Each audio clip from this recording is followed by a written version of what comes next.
Lutter contre la pollution marine, notamment au niveau des ports, est l'objectif du ministère de la Pêche et des Ressources halieutiques qui a lancé ces dernières années la manifestation Port de pêche bleue à travers les 14 wilayas côtières. Pour le ministère, la protection de la mer est un véritable enjeu patrimonial. L'opération est inscrite dans le cadre de l'entretien des ports de pêche du pays où déversent annuellement des tonnes de déchets. Selon le ministre, le but étant de nettoyer tous les bassins des obstacles qui entravent à la navigation et portent atteinte à l'environnement. À Tlemcen, les responsables du secteur ne cessent de déployer des efforts dans ce contexte.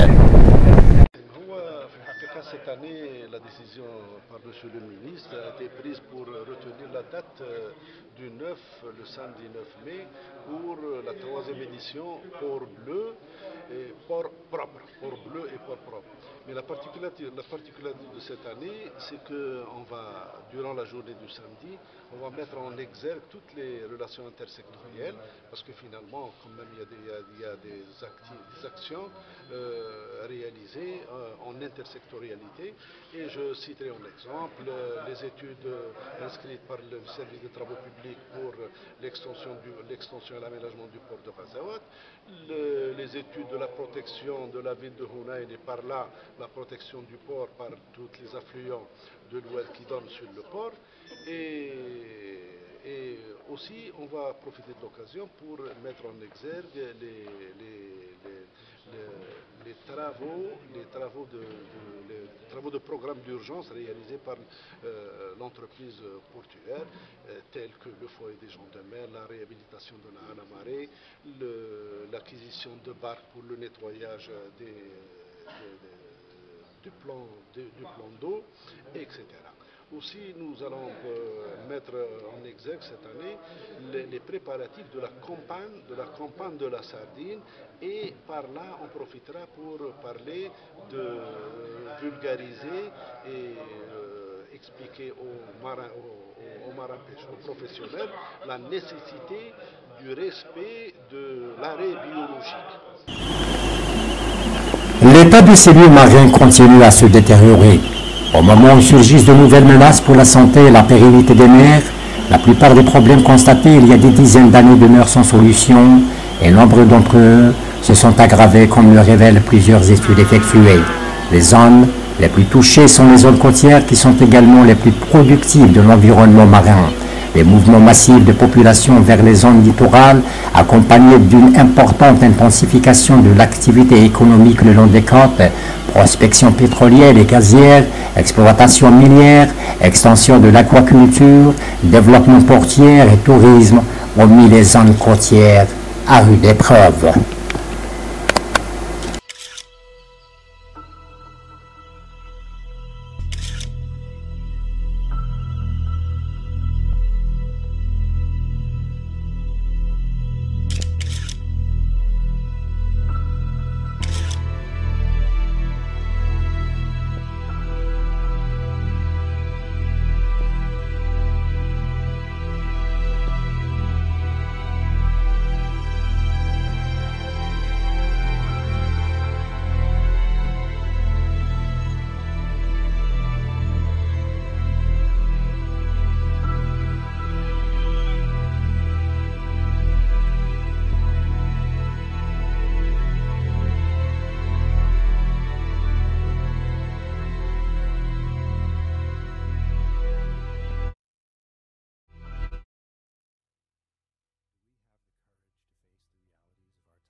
Ourselves to feel deeply enough that it transforms us and our future.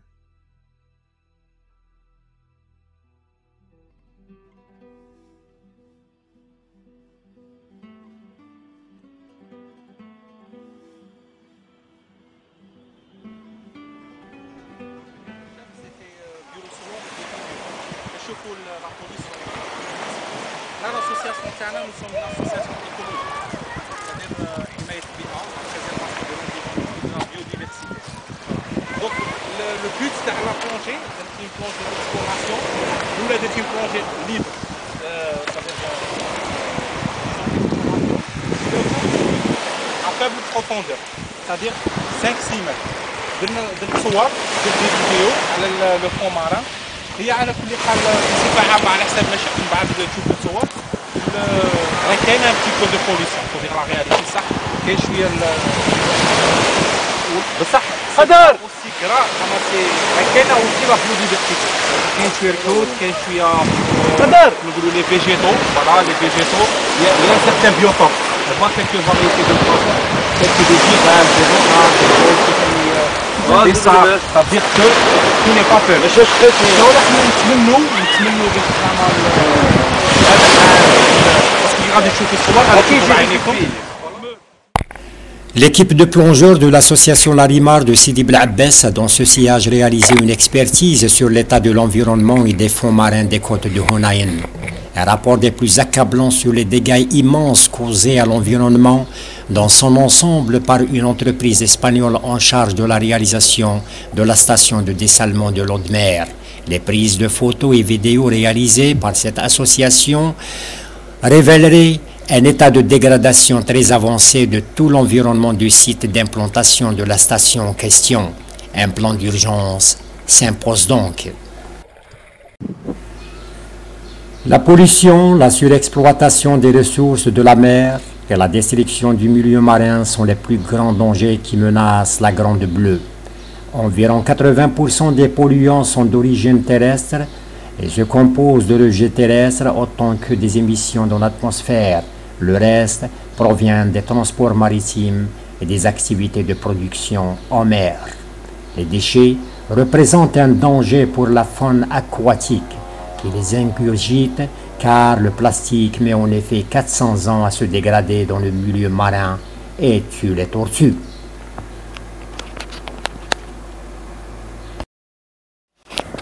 Impardonnable. Outre le tourisme de masse, d'autres pollutions menacent aujourd'hui les eaux et les bords de mer. Les rejets de matières toxiques ou encore radioactives polluent l'eau. La Grande Bleue a besoin de nous. Des gestes simples peuvent la sauver. Nos écosystèmes marins sont littéralement en train de mourir sous la pression incontrôlée de la pêche et de la pollution industrielle. La pollution des océans par les déchets nous concerne tous. Alors, tous ensemble pour sauver nos littorales.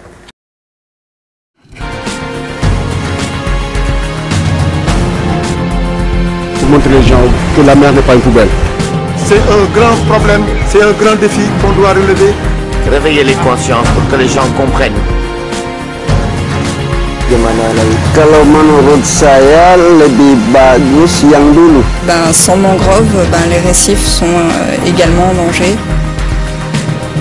Si vous avez envie vraiment de mettre la main à la pâte, de participer à la sauvegarde des récifs à La Réunion et à la mise en valeur de notre patrimoine marin, eh bien venez. Que tout le monde ensemble donne la main pour protéger son patrimoine.